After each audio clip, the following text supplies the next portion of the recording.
کہ ان 10 دنوں کی فضیلت اس وجہ سے ہے لِأَنَّهَا مکان الاجتماع امہات العبادات، کیونکہ ان 10 دنوں میں اسلام کی بڑی بڑی عبادتیں جمع ہو جاتی ہیں. نماز ہے، روزہ ہے، صدقہ و خیرات ہے، حج ہے، قربانی ہے، یہ بڑی بڑی عبادتیں اسی عشرے میں کی جاتی ہیں. لہٰذا اس مناسبت سے اس عشرے کو بہت بڑی فضیلت عطا کی گئی ہے.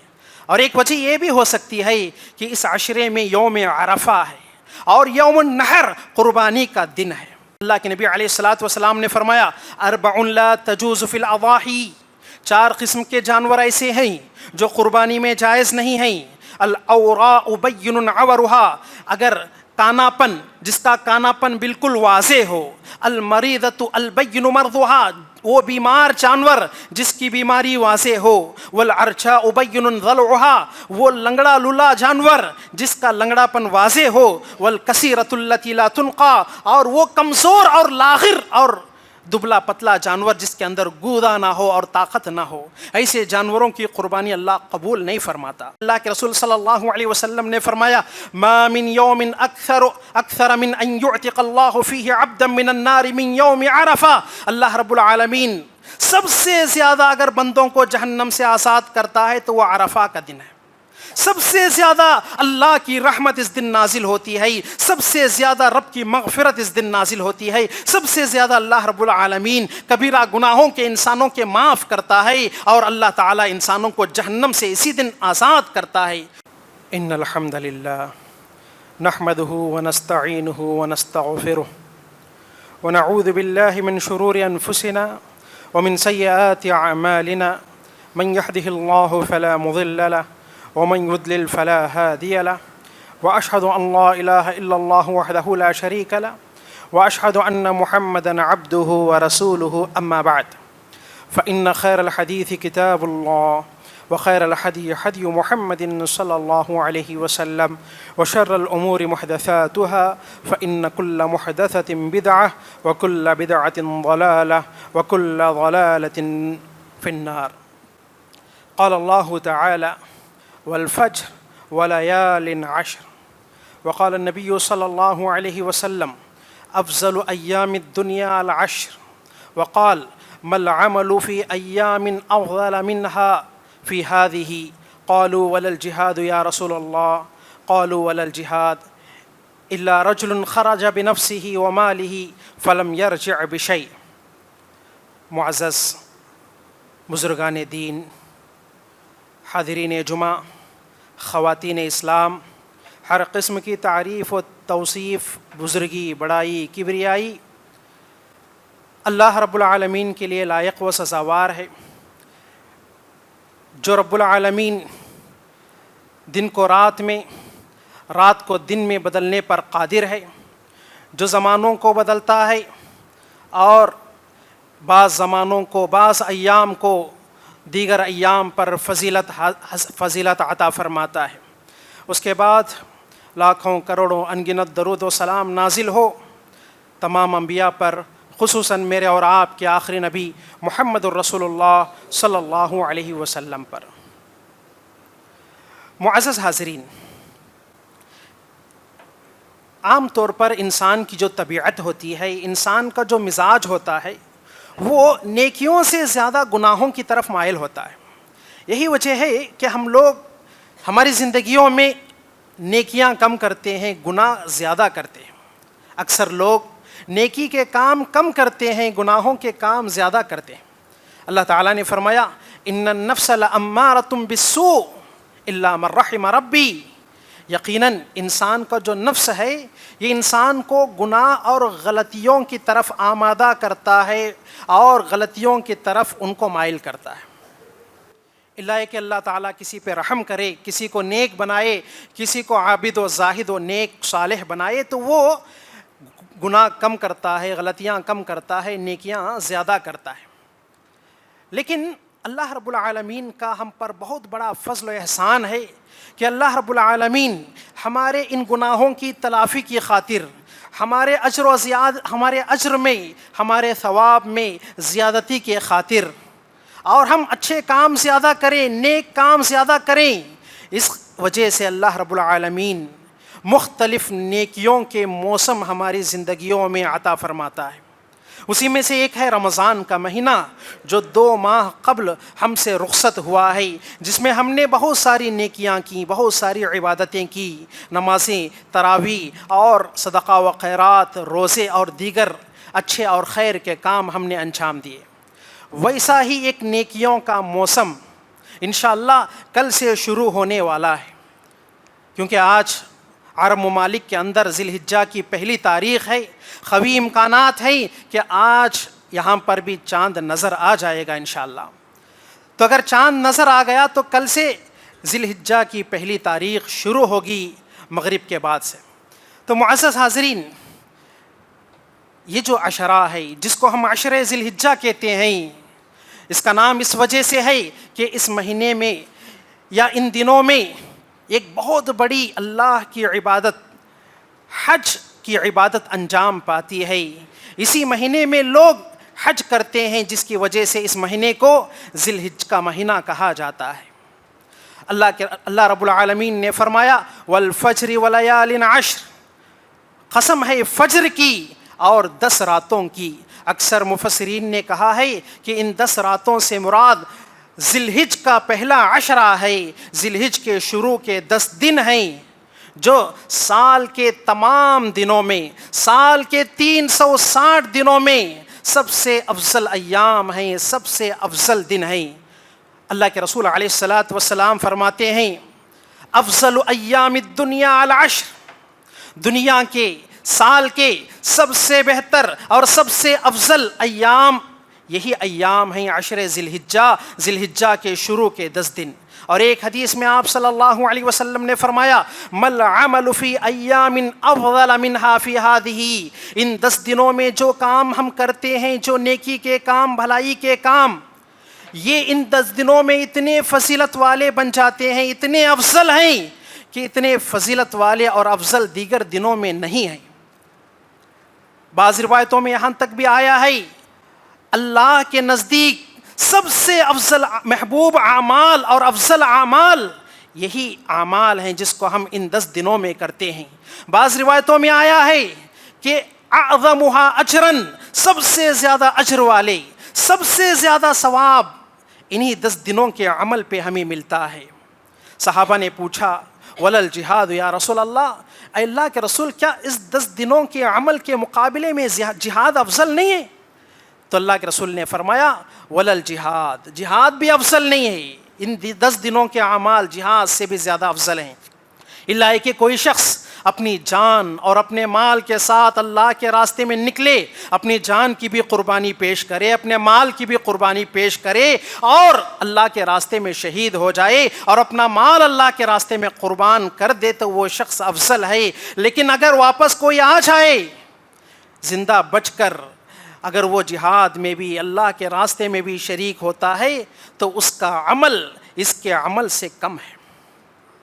دیکھو کتنی بڑی فضیلت والی یہ عبادت ہے، کتنا بڑا فضیلت والا یہ عشرہ ہے.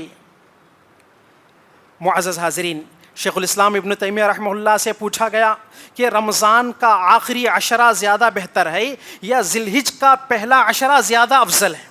تو شیخ الاسلام ابن تیمیہ رحمہ اللہ نے کہا اگر راتوں کا اعتبار کریں گے تو رمضان کا آخری عشرہ یعنی آخری 10 رات زیادہ بہتر ہیں، کیونکہ اس میں لیلۃ القدر ہے.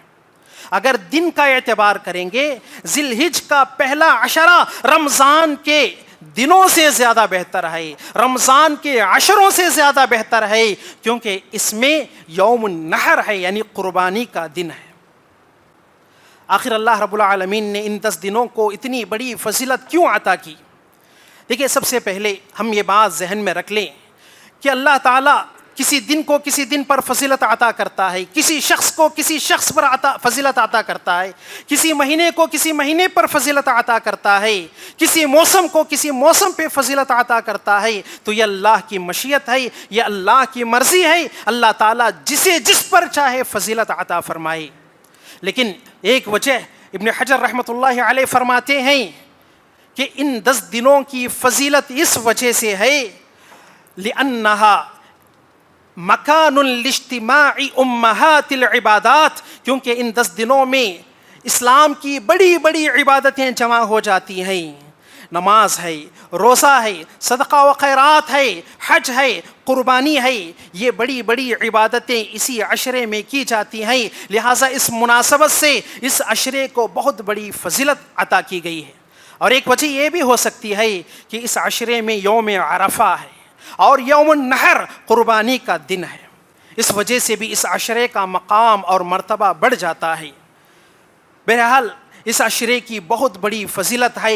علی الاطلاق سال کے 360 دنوں میں سب سے افضل دن یہی 10 دن ہیں جو ابھی آنے جا رہے ہیں ہماری زندگی میں یا ہمارے اس سال.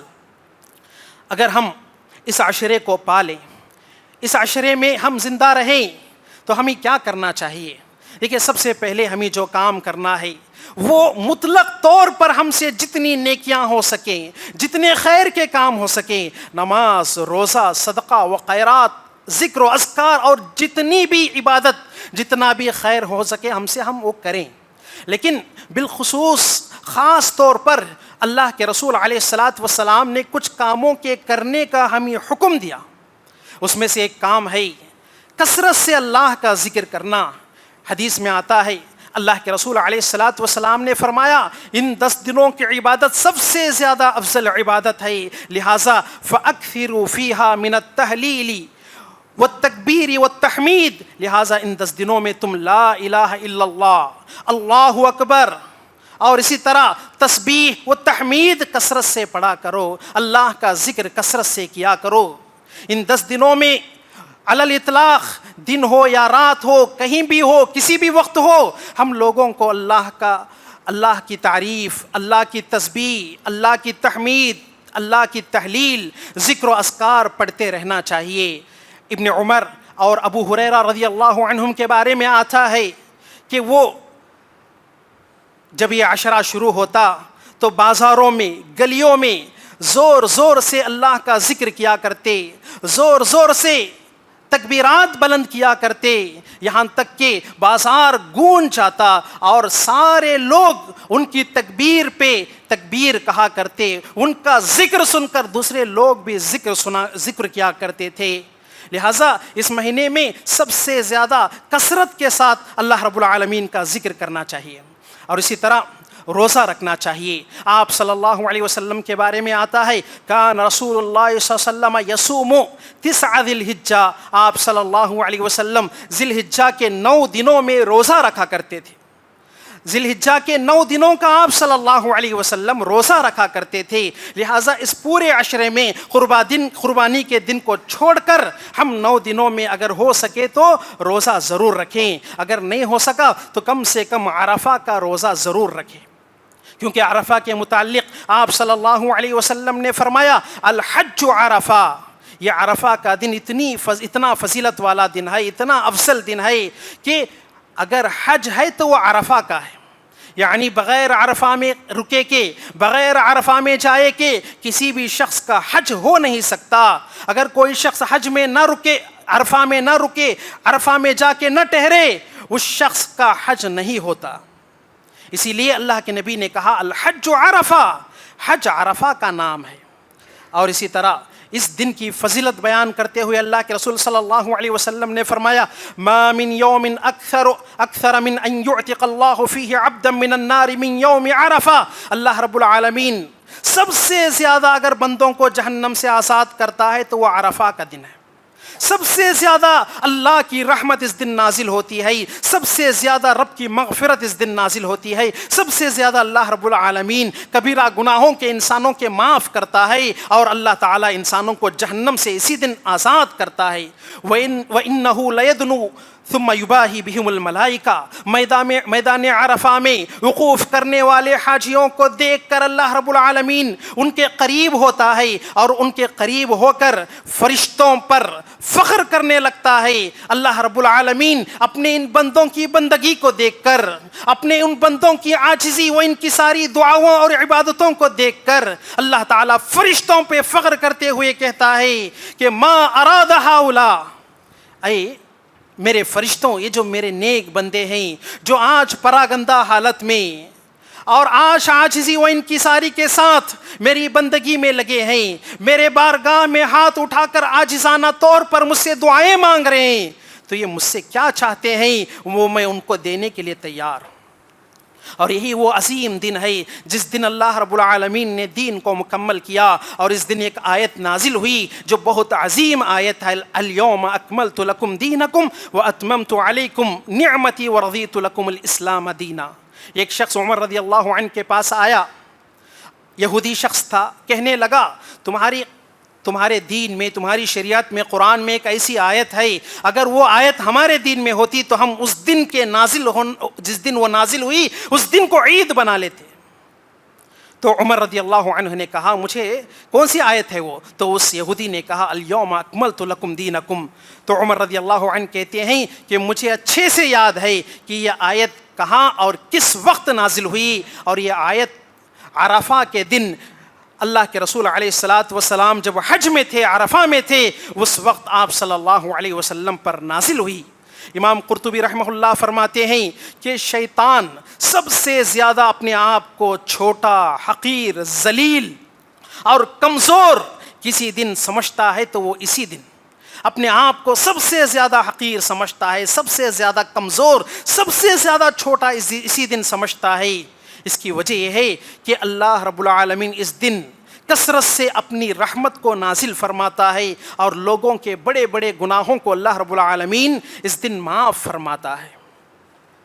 تو لہٰذا یہ عرفہ کا دن بہت عظیم دن ہے، اس دن کا روزہ رکھنا چاہیے، اور صرف روزہ نہیں بلکہ اس دن کثرت سے اللہ کی بندگی کرنی چاہیے، عاجزی کے ساتھ، تواضع کے ساتھ اپنے گناہوں کی معافی طلب کرنا چاہیے، رب کے بارگاہ میں اپنے ہاتھوں کو اٹھا کے اپنے گناہوں کو پیش کر گڑ گڑا کر عاجزی و تواضع کے ساتھ اپنے پروردگار سے اپنے گناہوں کی مغفرت طلب کرو۔ یقیناً اللہ تعالیٰ معاف کرنے والا ہے، رحم کرنے والا ہے۔ یہ بہت بڑا موقع ہے ہم لوگوں کو کہ ہم اپنے آپ کو جہنم سے آزاد کر سکیں، اپنے آپ کو جنتی بنا سکیں، اپنے کبیرہ گناہوں کو معاف کروا سکیں۔ یہ بہت بہترین موقع ہے عرفہ کا دن۔ اور اس دن کے روزے کی فضیلت بیان کرتے ہوئے اللہ کے نبی علیہ الصلاۃ والسلام فرماتے ہیں مجھے اللہ کی ذات سے امید ہے کہ اگر کوئی شخص عرفہ کے دن کا روزہ رکھتا ہے تو اللہ تعالیٰ اس کے 2 سال کے گناہ معاف کرے، ایک پچھلے سال اور ایک آگے کا سال۔ یہ 2 سال کے گناہ اللہ رب العالمین عرفہ کے دن کی وجہ سے معاف کرے گا۔ اگر سچی توبہ کریں، سچے دل سے عاجزی کے ساتھ استغفار کر کے اس دن روزے کی حالت میں رہیں، اللہ تعالی ہمارے بڑے گناہ اور کبیرہ گناہوں کو بھی معاف کر سکتا ہے۔ اور اسی طرح ان 10 دنوں میں جو بہت بڑی عبادت انجام پاتی ہے، وہ اسلام کا بہت بڑا رکن ہے، وہ ہے حج۔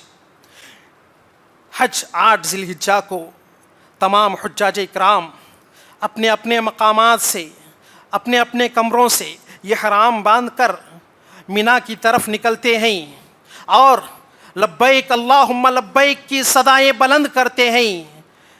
پورے مکے کی گلیاں، مکے کے بازار لبیک اللہم لبیک کی صداؤں سے گونجنے لگتی ہیں، اور سارے حاجی مقام مینا میں جاتے ہیں اور مینا میں ٹہرتے ہیں، اور اس کے بعد 9 ذی الحجہ کو عرفہ کے مقام پہ ٹہرتے ہیں، اور اسی رات مزدلفہ میں جاتے ہیں، اور 10 تاریخ کو پھر مینا کو واپس آتے ہیں۔ یہ جو حج کی بہت بڑی عبادت ہے وہ انہی دنوں میں انجام پاتی ہے، جس کے بارے میں اللہ کے نبی علیہ الصلاۃ والسلام نے کیا کہا؟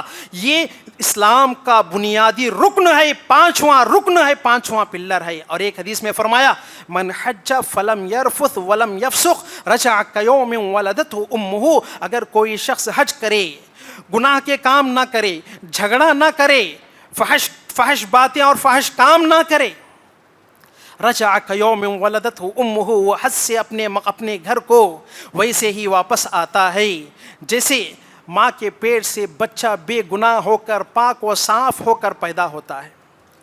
نہ صرف صغیرہ گناہ معاف ہوتے ہیں بلکہ اگر ہم اس حج میں سچی توبہ کریں تو ہمارے کبیرہ گناہ، ہمارے بڑے بڑے گناہ بھی معاف ہو جاتے ہیں۔ یہاں پر ایک بات مجھے ذکر کرنا ہے کہ ہم میں سے اکثر لوگ حج کے بارے میں یہ تصور کرتے ہیں کہ حج زندگی کے آخری عمر میں کرنا ہے. یہ غلط سوچ ہے, غلط تصور ہے کہ حج جہاں مالی عبادت ہے وہیں پر بدنی عبادت بھی ہے. اس میں اپنے آپ کو مشقت میں ڈالنا پڑتا ہے یا مشقت برداشت کرنا پڑتا ہے اور اپنے جسم کو تھکانا پڑتا ہے. لہٰذا اللہ تعالیٰ اگر کسی کو طاقت دیا ہے, حج کو جانے کی استطاعت ہے, تو جتنی جلد ہو سکے اتنی جلد حج کو چلے جانا چاہیے, کیونکہ یہ مستطیع لوگوں پر فرض ہے. جب ہماری استطاعت ہو جائے, جب ہم حج کرنے کی طاقت رکھیں تو ہم پر حج واجب ہو جاتا ہے. جتنا جلد ہو سکے ہم حج کو جانے کی فکر کریں اور کوشش کریں, اور زندگی کے آخری عمر تک اس کو نہ ٹالیں, کیونکہ زندگی یہ ہمارے ہاتھوں میں نہیں. ہماری موت کب آ جائے ہمیں کوئی بھروسہ نہیں. لہٰذا اللہ کی عبادت میں تاخیر نہیں کرنی چاہیے. حج جیسی عبادتوں میں کسی بھی صورت میں تاخیر مناسب نہیں ہے اور درست نہیں ہے. اور اسی طرح ان 10 دنوں میں یہ جو سب سے افضل دن ہے قربانی کا دن ہے. اللہ کے نبی علیہ الصلاۃ والسلام نے فرمایا اعظم الایام عند اللہ یوم النحر ثم یوم القر. سال کے تمام دنوں میں اور 10 ذی الحجہ عشرے ذی الحجہ کے 10 دنوں میں سب سے افضل اگر کوئی دن ہے تو وہ قربانی کا دن ہے. کیونکہ دیکھیے اس دن لاکھوں کی تعداد میں, کروڑوں کی تعداد میں اللہ کی قربت حاصل کرنے کے لیے توحید کا نمونہ پیش کرتے ہوئے, توحید کا مظہر پیش کرتے ہوئے کروڑوں کی تعداد میں مسلمان اللہ کے راستے میں جانور ذبح کرتے ہیں اور اللہ کا نام لیتے ہیں. بسم اللہ اللہ اکبر کہہ کر اللہ کے راستے میں اللہ کے نام پہ جانور ذبح کرتے ہیں. اس سے بڑا توحید کا مظہر کیا ہو سکتا ہے؟ اس سے بڑی بندگی کیا ہو سکتی ہے؟ اسی لیے اس دن کو دنیا کا سب سے افضل دن قرار دیا گیا. اور اس کے بعد 11 ذی الحجہ, 10 ذی الحجہ کے بعد جو 11 ذی الحجہ کا دن ہے وہ دن اس کے بعد سب سے زیادہ افضل ہے, کیونکہ اس دن بھی بہت زیادہ کثرت کے ساتھ قربانیاں کی جاتی ہیں. تو معزز حاضرین, نہ صرف حاجی بلکہ غیر حاجی بھی اس دن قربانیاں کرتے ہیں, اللہ کے نام پر جانور ذبح کرتے ہیں. ذرا سوچو کہ ایک انسان اگر غیر اللہ کے نام پہ جانور ذبح کرے تو وہ مشرک ہوگا, وہ ہمیشہ کے لیے جہنم میں جائے گا. وہیں پر کروڑوں کی تعداد میں مسلمان اللہ کا نام لے کر جانور ذبح کریں تو وہ منظر کیسا ہوگا, وہ توحید کا مظہر کتنا عظیم مظہر ہوگا. سوچو. تو معزز حاضرین, جو لوگ طاقت رکھتے ہیں, استطاعت رکھتے ہیں, ان کو کسی بھی حالت میں قربانی کرنا چاہیے. آپ صلی اللہ علیہ وسلم نے فرمایا من وجد سعۃ فلم یضحی فلا یقربن مصلانا. جو قربانی کی طاقت رکھے پھر بھی قربانی نہ کرے تو وہ ہمارے عیدگاہ کو بھی نہ آئے, ہمارے عیدگاہ ہمارے مصلی کے قریب بھی نہ آئے. کتنی بڑی وعید آپ صلی اللہ علیہ وسلم نے سنائی. حج قربانی کرنا یہ اگرچہ کہ سنت مؤکدہ ہے, لیکن استطاعت رکھنے والے کے لیے کسی بھی حال میں قربانی کو چھوڑنا بالکل مناسب اور درست نہیں. قربانی کے بارے میں کچھ باتیں میں آپ کے سامنے پیش کروں گا. دیکھیے, قربانی کا سب سے بنیادی اور اہم مقصد ہم جانتے ہیں کہ وہ ہے اللہ کا تقوی اور اللہ کی پرہیزگاری کو اپنے دل میں بٹھانا ہے.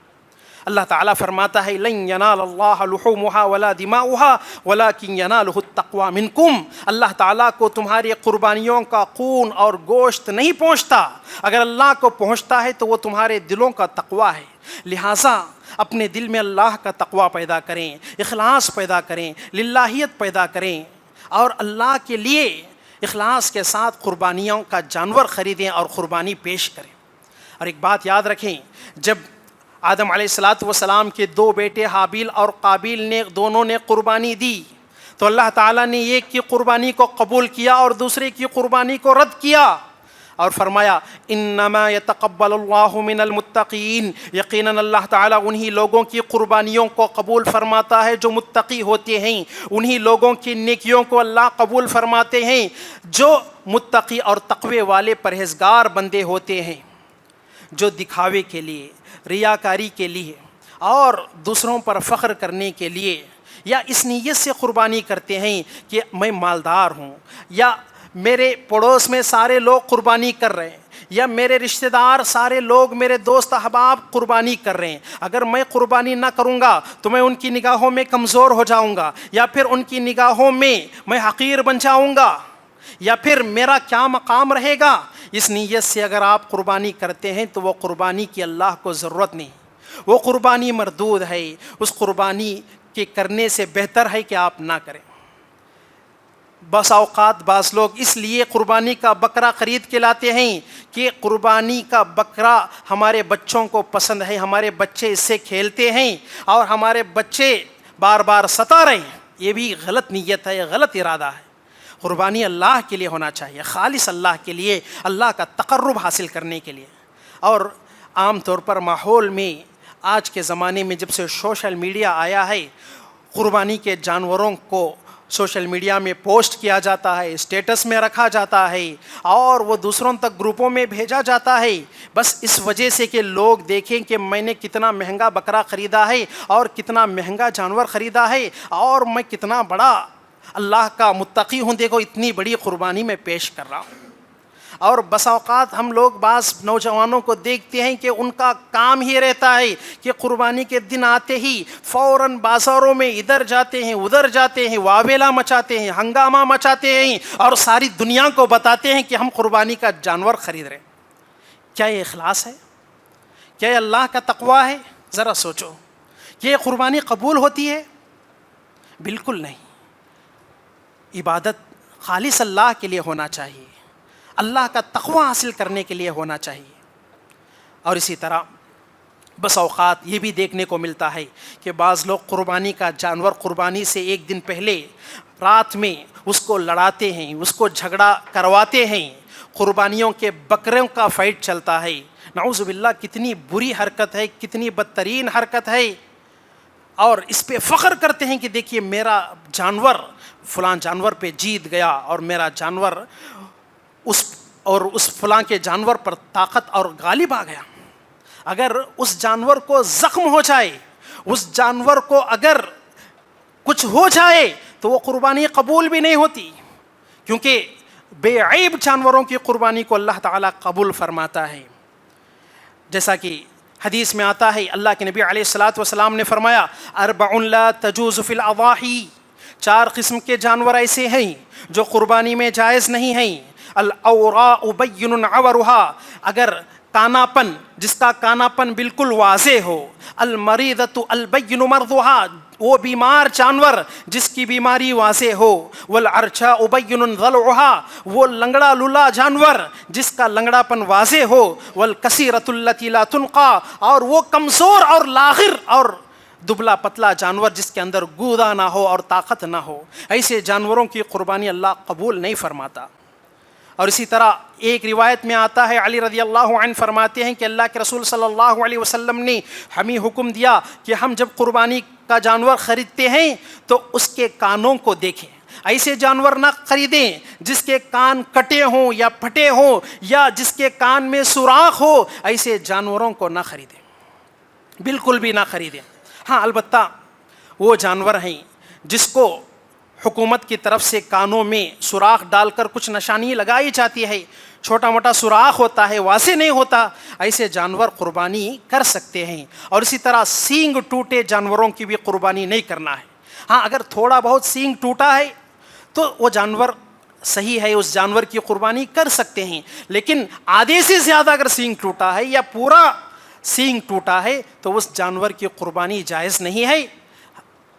اور تھوڑا سینگ ٹوٹے تو قربانی کر سکتے ہیں، لیکن پھر بھی بہتر ہے کہ اس سے اچھا جانور تلاش کرنے کی کوشش کریں اور اس سے اچھا جانور خریدنے کی کوشش کریں۔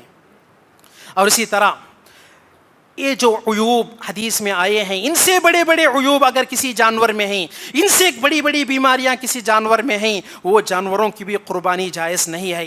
ہاں اگر چھوٹا موٹا عیب ہے، چھوٹا موٹا نقص ہے، واضح نہیں ہے، تو پھر بھی ان جانوروں سے اگر احتیاط کیا جائے تو بہتر ہے۔ اگر قربانی کریں گے تو انشاءاللہ وہ قربانی صحیح ہوگی۔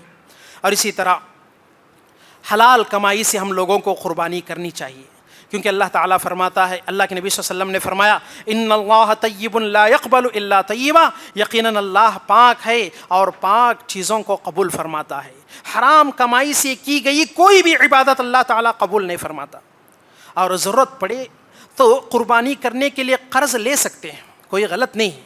ہاں، لیکن یہاں پر یہ ہرگز مطلب نہیں کہ آپ کسی کو قرض دینا ہے، سالوں سال مہینے مہینے ٹھکا رہے ہیں اور یہاں پر عمدہ سے عمدہ جانور خرید کر، مہنگا سے مہنگا جانور خرید کر قربانی دے رہے ہیں. یہ مناسب نہیں ہے، یہ غلط بات ہے. ہاں، البتہ چھوٹا موٹا قرض ہے یا قرض لے کر آپ جانور خریدتے ہیں اس نیت سے کہ میں قریب میں ادا کر دوں گا یا جلدی ادا کرنے کی آپ کے پاس طاقت ہے، تو ایسے وقت میں قرض لے کر بھی قربانی کر سکتے ہیں. اور اسی طرح میت کی طرف سے قربانی کرنے کے سلسلے میں قرآن میں، حدیث میں کوئی دلیل موجود نہیں، کوئی بھی دلیل نہیں ہے میت کی طرف سے قربانی کرنے کی. لہٰذا میت کی طرف سے قربانی نہ کریں. بعض علماء نے کہا کہ میت کی طرف سے قربانی کر سکتے ہیں لیکن پورا گوشت صدقہ کرنا ہے، کچھ بھی نہیں کھانا ہے. صدقے کی نیت سے قربانی کر سکتے ہیں، لیکن بہتر یہی ہے کہ یہ اللہ کی ایک عبادت ہے اور عبادتوں میں دلیل چاہیے، اور کوئی ایسی دلیل نہیں ہے واضح دلیل جس کے ذریعے سے یہ کہا جائے کہ میت کی طرف سے قربانی جائز ہے. لہٰذا میت کی طرف سے قربانی نہیں کرنا ہے. البتہ میت کی طرف سے صدقہ و خیرات کرنے کا ذکر آیا ہے اور صدقہ و خیرات کرنے کا ثبوت ہمیں حدیثوں کے اندر ملتا ہے. لہٰذا صدقہ و خیرات آپ میت کی طرف سے کریں اور صدقہ جاریہ کے کام ہم میت کی طرف سے کثرت سے کریں، جس سے میت کو مرنے کے بعد بھی فائدہ ہو، جو قرآن و حدیث سے ثابت ہوں، ایسے کام کریں. اور ایک ضروری بات یہ ہے کہ ذی الحجہ کا چاند اگر نظر آئے تو اس کے بعد جو قربانی کرنے والا ہے اس کے لیے بال، ناخن وغیرہ کاٹنا بالکل جائز نہیں. حدیث میں آتا ہے آپ صلی اللہ علیہ وسلم نے فرمایا کہ جو شخص قربانی کرنے کا ارادہ رکھتا ہو اور ذی الحجہ کا چاند نظر آئے، اس کے لیے جائز نہیں ہے کہ وہ بال اور ناخن کاٹے. تو لہٰذا اگر یہ کام کرنا ہے تو آج ہی جلدی سے کر لیں. اور اسی طرح قربانی کے جانور کے تعلق سے ایک اہم بات یہ ہے کہ آپ جب قربانی کا جانور خریدتے ہیں تو یہ دیکھیں کہ اس کے دودھ کے دانت جھڑ کر نئے دانت، شروع کے 2 دانت اگر نکلے ہوں تو اس کو مسنہ کہا جاتا ہے. اور آپ صلی اللہ علیہ وسلم نے فرمایا لا تذبحوا الا مسنہ، تم ایسے ہی جانوروں کی قربانی دو جس کے دودھ کے دانت جھڑ کر دوسرے دانت نکلے ہوں، 2 دانت ظاہر ہوں، ایسے جانوروں کو تلاش کریں اور ایسے جانوروں کی قربانی دیں. اس کا خیال رکھنا چاہیے اور جانور خریدتے ہوئے باقاعدہ طور پر دیکھنا چاہیے، چیک کر کے جانور کو لینا چاہیے. یہ قربانی کے اور عشر ذی الحجہ کے مختصر احکام و مسائل تھے. اور اس سے بھی سب سے اہم بات یہ ہے کہ ان 10 دنوں میں ہمیں گناہوں سے بچنا چاہیے، غلط کاموں کو چھوڑنا چاہیے. دیکھیے، عام طور پر لوگ رمضان کا جتنا اہتمام کرتے ہیں اتنا اہتمام ان 10 دنوں کا نہیں کرتے. ان 10 دنوں کو بالکل معمولی سمجھتے ہیں، اس 10 دنوں کی اہمیت کو نہیں جانتے، گناہ کرتے رہتے ہیں. جیسے عام دن ہم زندگی گزارتے ہیں ویسے ان 10 دنوں میں بھی زندگی گزارتے ہیں. یہ اچھی بات نہیں ہے، بلکہ یہ اشہر حرم ہیں. اشہر حرم میں گناہوں سے، غلطیوں سے بچنا ہے اور پورے سال میں بھی بچنا ہے، لیکن خاص طور پر اشہر حرم میں، اور اس میں بھی خاص طور پر ان 10 دنوں میں گناہوں سے بچنے کی اور گناہوں سے دور رہنے کی ہم لوگ کوشش کریں. اللہ تعالیٰ سے دعا ہے کہ اللہ رب العالمین ہم تمام کو کثرت سے اس مہینے میں اللہ کی بندگی کرنے، خیر کے کام اور نیک کام کرنے کی توفیق عطا فرمائے. اللہ تعالیٰ گناہوں سے بچنے اور دور رہنے کی ہمیں توفیق عطا فرمائے. اللہ تعالیٰ ہماری عبادتوں کو، نیکیوں کو قبول فرمائے. اللہ رب العالمین ہم تمام کو جنت الفردوس میں جگہ نصیب عطا فرمائے. جہنم کے عذاب سے، عذاب قبر سے اللہ تعالیٰ ہماری حفاظت فرمائے. جب تک اللہ تعالیٰ ہمیں اس دنیا میں زندہ رکھے، ایمان و اسلام کی حالت پہ زندہ رکھے، جب ہمارا خاتمہ ہو تو اللہ تعالیٰ خاتمہ بالخیر ہمیں عطا فرمائے. اللہ تعالیٰ فلسطین میں یا دنیا میں کہیں بھی مسلمانوں پہ مظالم ہو رہے ہیں، اے اللہ ان کی تو مدد فرما، اے اللہ ان کی مصیبتوں کو دور فرما، اے اللہ اسلام کو اور مسلمانوں کو تو سربلندی عطا فرما. آمین. وآخر دعوانا الحمد للہ رب العالمین.